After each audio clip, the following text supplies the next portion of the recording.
Hello, everybody out there in cyberspace. This is The Shadow, and welcome to Would You View It for a Scooby Snack, Episode 1. Now, before we get into the meat of the episode, I'd like to recap what the series is going to be about for anybody who missed the introduction episode last week. Every week on Monday, I'll post a new review episode recapping 8 or 9 entries into the Scooby Doo franchise, depending on how the schedule works out. This includes every episode, every special, every movie, including the live actions ones, starting from the very beginning back in 1969, going all the way through to whatever this year brings us. Finally, I'd like to make two small disclaimers. First, well, as I said in the introduction episode, I've seen all of the episodes of Scooby Doo, at least up until the mid 90s. I don't remember all of them, so a lot of this will be rediscovery for me as well. Second, you might hear my cat in the background, so please try to bear with it. Thank you. So, I'm super excited about getting into this, so let's begin. Scooby Doo, Where Are You premiered on September 13th, 1969, and it's. Have you ever gone back to the cartoons you used to watch as a kid and realized how silly they were? This was sort of like that for me. I think I've seen this episode, but I don't really remember it, as I've said earlier. And while it had most of the elements I consider essential Scooby Doo, I didn't really remember the goofy humor the show sometimes had. But we'll get into that. The episode starts with a truck delivering a box through the woods and a suit of armor popping out from the back of it. Shortly thereafter, Shaggy and Scooby are walking back from a movie late at night through a forest. Something that I find to be hilarious because knowing Shaggy, he'd rather take 5 buses and go an hour out of his way than travel through, as Eddie Izzard would call it, the forest of death and blood. Scooby chases a frog, and the two of them stumble over the truck from earlier, now abandoned. Shaggy calls in the rest of the gang to investigate, and they soon discover that the box belongs to a Professor Hyde White, and it was on its way to the local museum. They decide to deliver it themselves to contender for the silliest name ever, Mr. Wickles, who thanks them but tells them of the legend of the Black Knight, which states that when the moon is full, the armor will come to life. While the gang is talking to Mr. Wickles, Scooby wanders off and finds a strange pair of glasses. Back at the Mystery Machine, the gang notices and goes to the library to look them up, discovering that they're a type of jeweler's glasses that are only made in England. Deducing that this pair of glasses probably belongs to Professor Hyde White, they decide to go back to the museum to invest.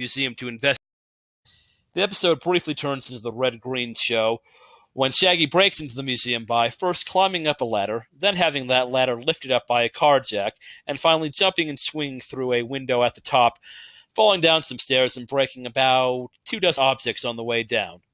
Once inside, the gang splits into their traditional parties, with Fred and Daphne going one way, and Shaggy, Scooby, and Velma going another. Shaggy soon gets separated from the other two, and actually, you know what? Let me just show you. Nothing I could say would do it justice. It would do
The knight is trapped, unmasked, and revealed to be, surprise, surprise, Mr. Silly Name Wickles himself.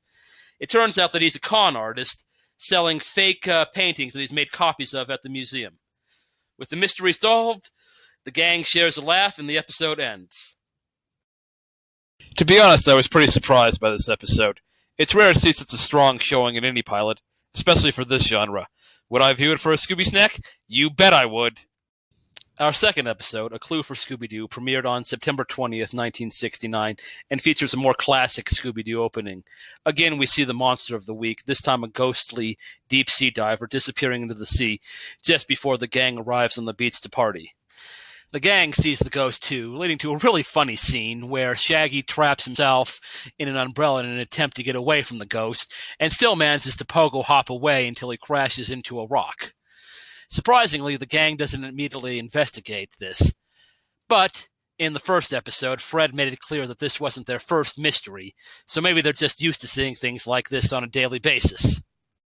It isn't until they visit the malt shop, first appearance by the way, and read an article about missing yachts that one captain, Ebenezer Shark, claims is the work of another captain, the ghost of Captain Cutler back from revenge, that the gang decides to investigate.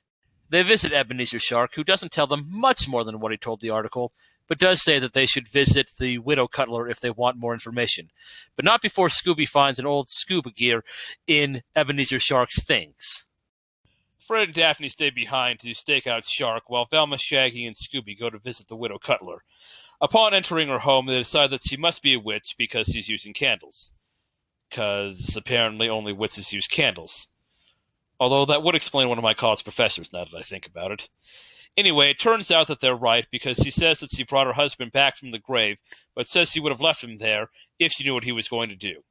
Outside the lighthouse, they discover a mysterious piece of glowing green seaweed that they take back to show the rest of the gang.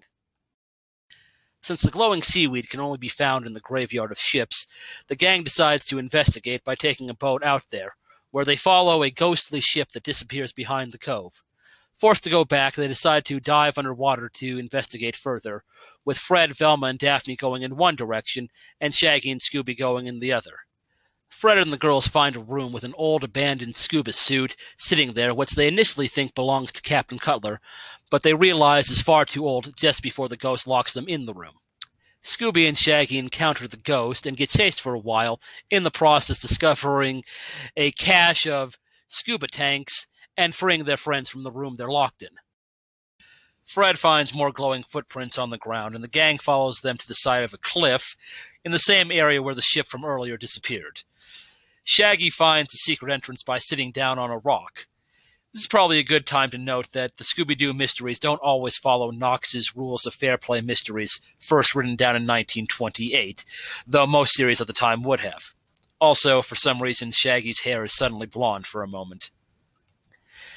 Inside, they find a bunch of the missing yachts, all being repainted, and now have a pretty good idea of what the ghost's motive is.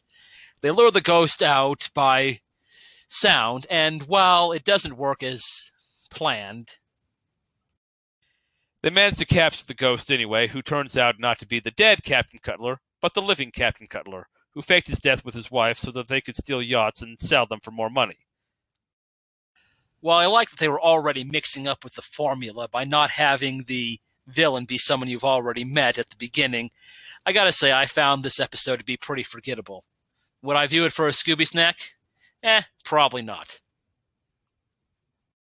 Our third episode, Hassle in the Castle, dropped on September 27th, 1969, and, given that they're still on a boat, I have to wonder if this doesn't pick up immediately after the previous episode. Velma is practicing sesquipedalian loquaciousness, and Shaggy is eating a chocolate fudge and marshmallow sardine sandwich.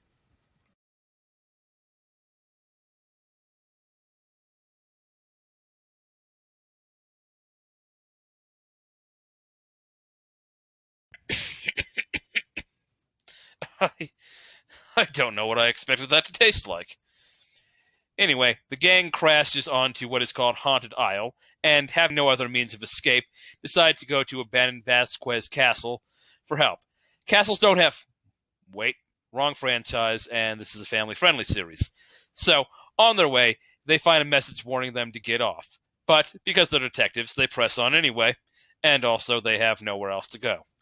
Once inside the castle, Velma and Daphne get into an argument about whether or not there's going to be a trapdoor, just in time for Daphne to disappear down a trapdoor. Before they have the chance to start looking for Daphne, though, ghostly laughter scares them off. Daphne, meanwhile, narrowly escapes being captured by the ghost while looking for her friends.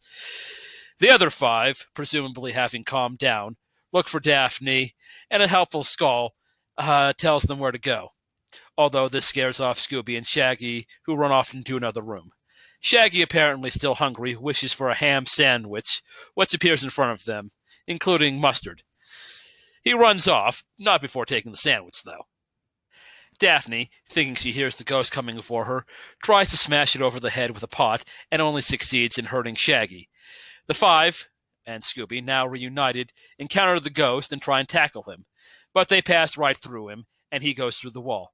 It appears that they finally, after all this time, well, 3 episodes anyway, might be dealing with an actual ghost. Daphne finds the next clue, a key that says the second passage of the old bell, which they decide means the passage of a book. Even as a kid, I knew that wasn't right, but it does lead them to another clue, the word catacombs underlined. In the catacombs, they find a bunch of old magic gear, stereotypical stuff. Magic hat, saw and a half kit, things like that. Once again, they're chased by the ghost.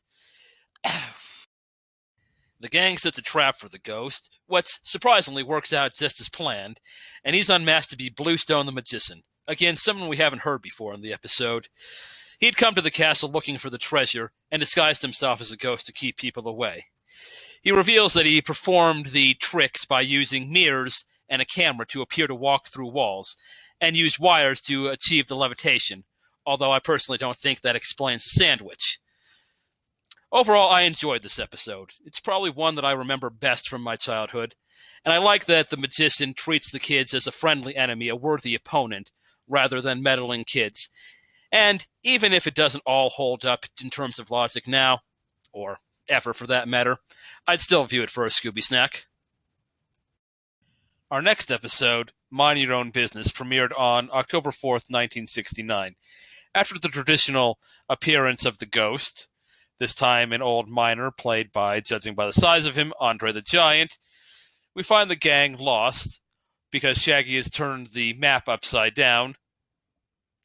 Anyway, the gang finds themselves in Gold City, which is both a ghost town and a tourist attraction, and are able to find rooms in a guest ranch run by a man named Big Ben, who is happy to see him because he hasn't had guests in some time. His assistant, Hank, dressed in the same clothes as the miner, hint, hint, explains that the ghost has been scaring people away while hunting for the last vein of gold. With nothing else to do, the gang decides to investigate the miner 49er, which I think is the best explanation for the series possible. Some teenagers, they party. Some do drugs or drink alcohol. These ones, they solve mysteries with their dog. And of course, as always when they go to investigate, hijinks ensue. Hijinks aside, however, they don't find anything, at least not until they return to the hotel, and Scooby is nearly captured by the miner popping out of a mirror. Somehow. The miner disappears, and Scooby, in his escape, knocks over a cigar store Indian, and the group find a map inside. On the map are a set of numbers that, for some reason, they don't figure out immediately are a combination to a safe, but they come to that conclusion eventually. They return to the hotel and open up the safe, finding an elevator shaft down to the mine. And Shaggy nearly gets them all killed by lighting dynamite he thinks are candles. This is actually something I've wondered about for a long time. In cartoons, it's always almost impossible to put out dynamite. Is that true in real life? I mean, in real life, somebody must have thought, oh, wait, I should not have lit these right now. Anyway, they go and investigate, and the usual hijinks ensue, with nothing too memorable happening. The ghost reappears and disappears at will, and Fred gets covered with flour for no other reason than to scare Shaggy and Scooby for 15 seconds. They regroup just in time for Daphne to disappear down a mine shaft off-screen and save herself off-screen through the use of secret passageways, which, as silly as this is probably the only time from here on out where they're going to explain how the ghost can reappear and disappear at will. In between all of this, Scooby captures the miner but lets him go. Velma finds a wire that the gang follows back to a room where it's connected to a loudspeaker. They also find jars of oil, otherwise known as black gold. With everything beginning to make sense, they set a trap for the ghost, luring him into it by pretending a train is coming. The ghost turns out to be Hank, who would have guessed, who wanted to scare people off the land so he could buy it and keep the profits from the gold for himself. This one wasn't one of my favorite episodes. There's just too many things that don't need to happen going on, and the mystery's ridiculously easy, even for what it is. So I won't be watching this one again, not even for a Scooby snack. Our next episode is Decoy for a Dog Napper. I'm going to start by saying that this is one of my favorite episodes, even when growing up. The episode starts not with the ghost, who won't actually appear until about a third of the way into the runtime, but with Scooby trying to pick up a poodle, and fail, so better luck next time, Scoob. But soon after, the poodle is kidnapped, or dognapped as the episode says, and Scooby runs to find his friends. Scooby finds the gang at the beach, as usual, and arrives just in time to change the radio station to a news report about the dognapping. They hear from one of the first victims of the crime, Buck Masters, who claims that he's not going to pay the ransom. Instead, he's going to use the money to try and catch the dognappers himself. The gang visits Buck Masters, who tells them that he thinks his dog was kidnapped due to an upcoming dog show. And when the gang learns that another contestant is a Great Dane, they begin to form a plan. They use Scooby as a decoy for the Great Dane, putting a tracking device in his collar so they can find him after he's dognapped, which goes off without a hitch, with the dognappers using smoke from an engine as a cover for their crime. Shaggy gives chase on a stolen scooter, but is soon chased by an Indian witch doctor, straight out of a Native American stereotype. Scooby is taken to the hideout, where another Native American stereotype tells his henchman that he's got the wrong dog, and orders him to roll Scooby down the train tracks. Meanwhile, the rest of the gang tracks Scooby and Shaggy, meeting up with Shaggy just in time to see Scooby roll. In what really is a tense scene for the genre, Shaggy narrowly saves Scooby from being run over by a train. But Fred isn't having any of it, and insists that insisting that the gang continue investigating, so they follow the tracks back up to the abandoned Pueblo village, although not before being shot at by a bow and arrow, modern by the way. The witch doctor arrives and warns the gang to get off his land before disappearing again in a puff of smoke. And so the gang presses on, splitting up as usual, and then being further separated as the witch doctor traps them and captures them using secret passages, although I'm not sure why he doesn't just shoot them, plot reasons aside, given that he already shot at them with a bow and arrow. Finally, Scooby arrives at the place where Daphne is tied up with the rest of the dogs, and he frees her and them before they all give chase to the witch doctor, meeting up with the rest of the gang along. The criminal turns out to be none other than Buck Masters himself, trying to take out the competition from the dog show. As I said, this was one of my favorite episodes as a kid, and while I still enjoy it, I do realize that there are some things that don't work quite as well through adult eyes, so you might not like it as much, maybe for 2 Scooby snacks. And now we come to What the Heck's Going On, the 6th episode of Scooby-Doo, premiering on October 18th, 1969. The show opens with a man in a trance walking towards the mansion. The gang themselves sees this, but presses on because they're going to visit their friend Sharon, who's invited them to stay for the weekend. When they arrive at the Weatherby place, Sharon and her father tell the gang that her Uncle Stuart is missing. They realize that this must be the man they saw earlier and go to investigate. They find him, but something strange has happened. Very strange. He's turned into an old man. When he comes to, Uncle Stuart tells them that he was attacked by the ghost of Elias Kingston, the owner of a nearby mansion, who demands the Weatherby fortune, otherwise the entire Weatherby family will be stricken with the same curse. Mr. Weatherby tries to call the police, but finds that the phone line is dead, so he goes to see them himself. Surprisingly, the gang doesn't investigate immediately, like they did with the minor 49er, but I guess whatever Sharon had planned for them was more fun. They do leave Scooby behind to guard Uncle Stuart, promising that they'll take over at a later. Mr. Weatherby tries to call the police, but finds that the phone line is dead, so he goes to see them himself.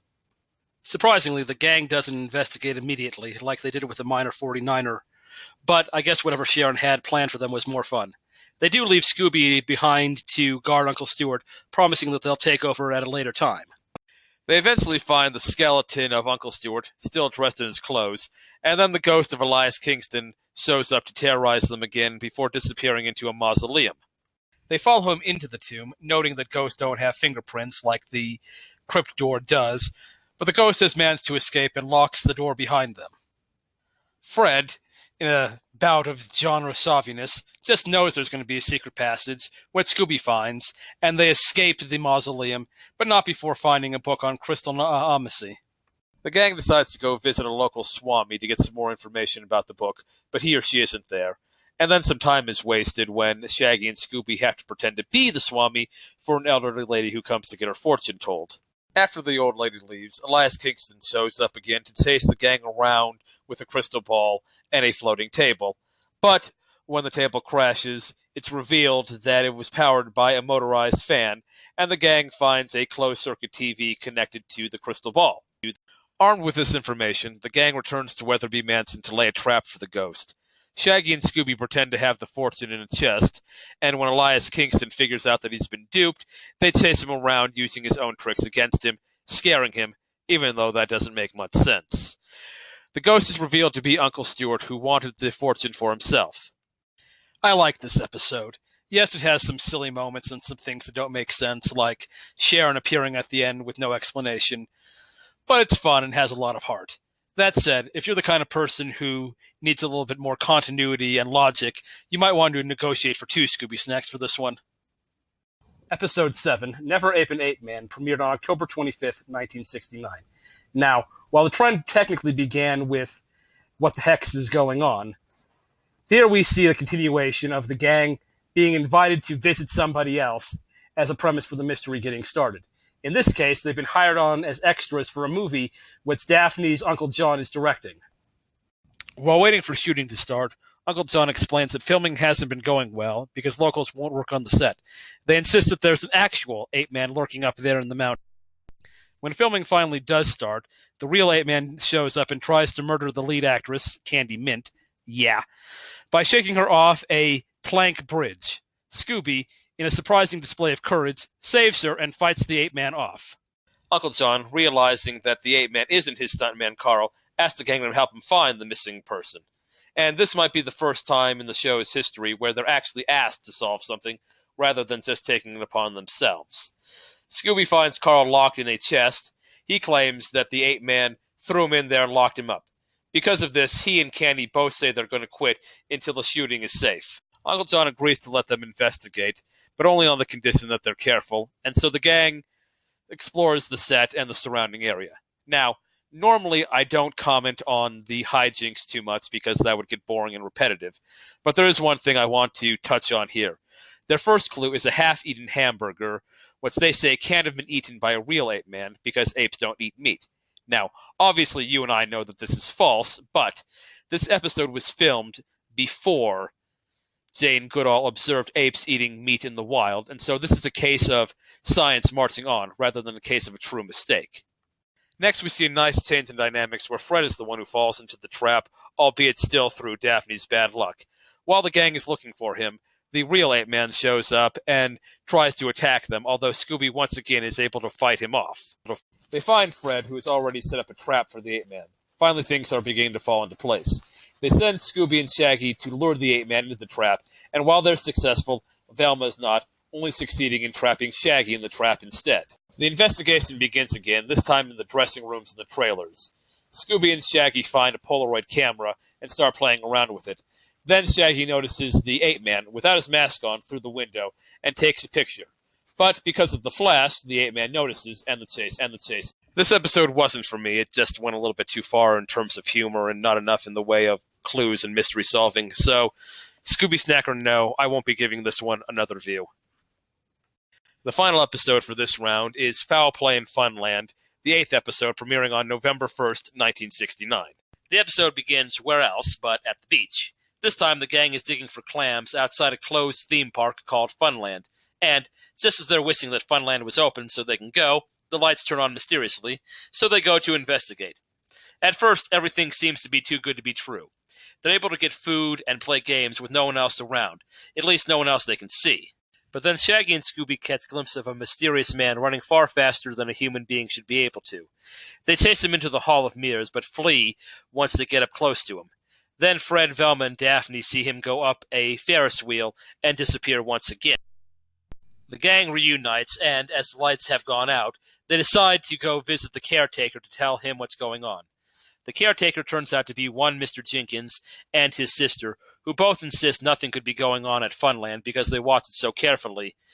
Undissuaded, though, the gang goes back to Funland to stake it out. Their first attempt to capture the mysterious man is an electronic go-kart fast enough to keep up with him, driven by Velma, who partway through loses her glasses and her brains and somehow believes that she's on an actual freeway instead of back in Funland, and she doesn't capture the mysterious man. Their first attempt to capture the mysterious man is an electronic go-kart fast enough to keep up with him, driven by Velma, who partway through loses her glasses and her brains and somehow believes that she's on an actual freeway instead of back in Funland, and she doesn't capture the mysterious man. He enlists the gang to help him capture Charlie the Robot so he can fix them, and his plan involves using a giant magnet that I think he must have borrowed from Wile E. Coyote, but it seems to be working, at least up until the point that somebody cuts the wire.